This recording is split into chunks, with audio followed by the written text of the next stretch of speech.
If you're Gen Z and have been keeping up with the state of the world today, you can help but notice that the situation is worsening and worsening.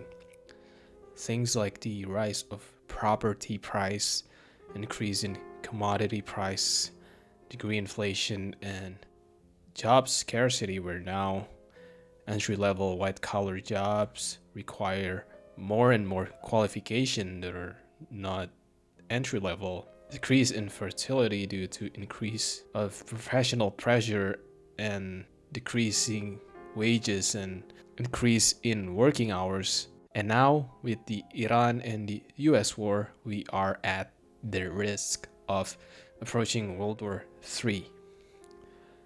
With the state of the world now, it's easy to fall into a bottomless pit of hopelessness.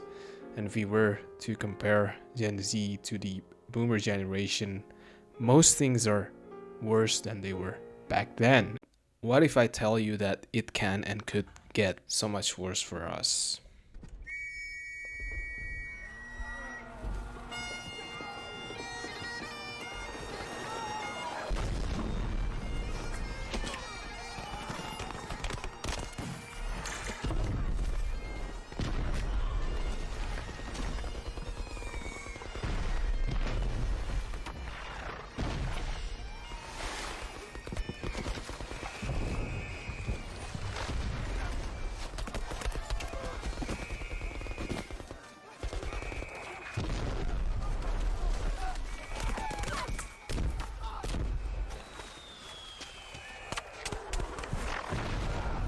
Throughout history, there were multiple generations that suffered as a result of their predecessors' generation.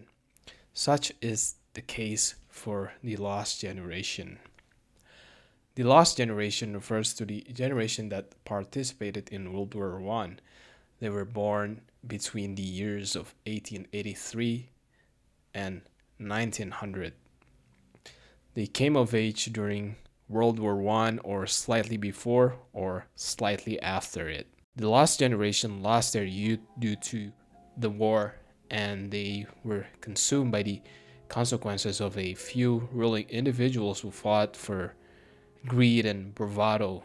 Pointless battles were fought and millions of people died, and after all of those distractions, nothing came out of it.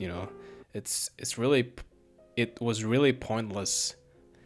It was one of the most pointless war that has ever happened in the world.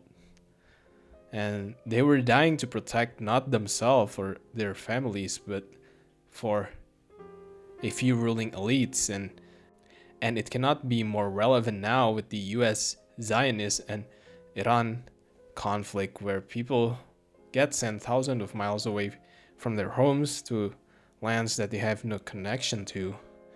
And so let us not repeat the mistake of the lost generations, for they were indeed had their youth taken away from them. Authors like Ernest Hemingway, J.R.R. Tolkien, and Eric Maria Remarque all participated in World War I, and both Ernest Hemingway and Erich Maria Remarque produced literary fiction about World War I.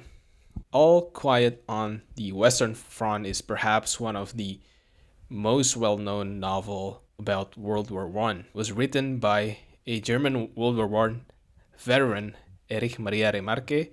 What makes this book unique is that it tells the personal experience of a World War I soldier rather than looking at it from an outsider perspective like most history books do.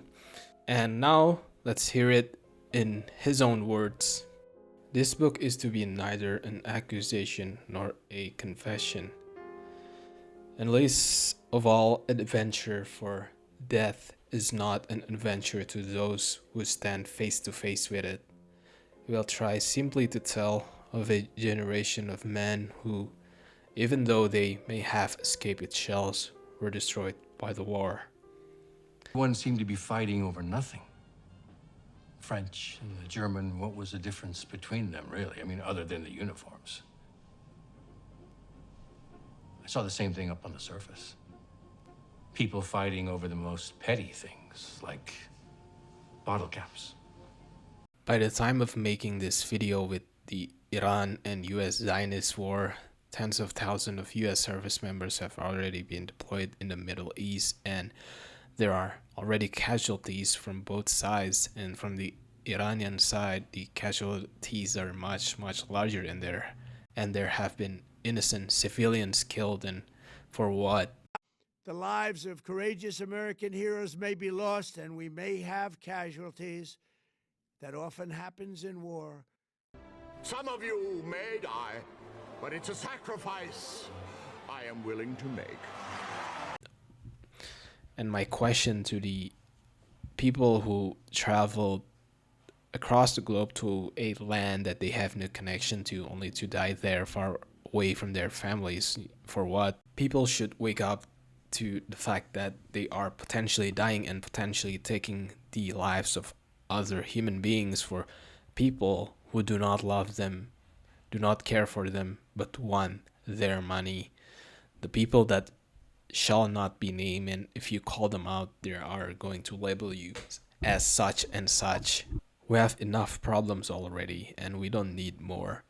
We have the power to not participate in making the world a worse place, and at the end of the day, we have it so much better than the last generation, and we should be grateful for that. And so if you find yourself dooming about the state of the world today, just know that this human experience is not unique. It is common, shared across generations. People of the past, especially the last generation, had it so much worse than us, and they warned us not to repeat their mistakes ever again. So let this be a farewell to arms.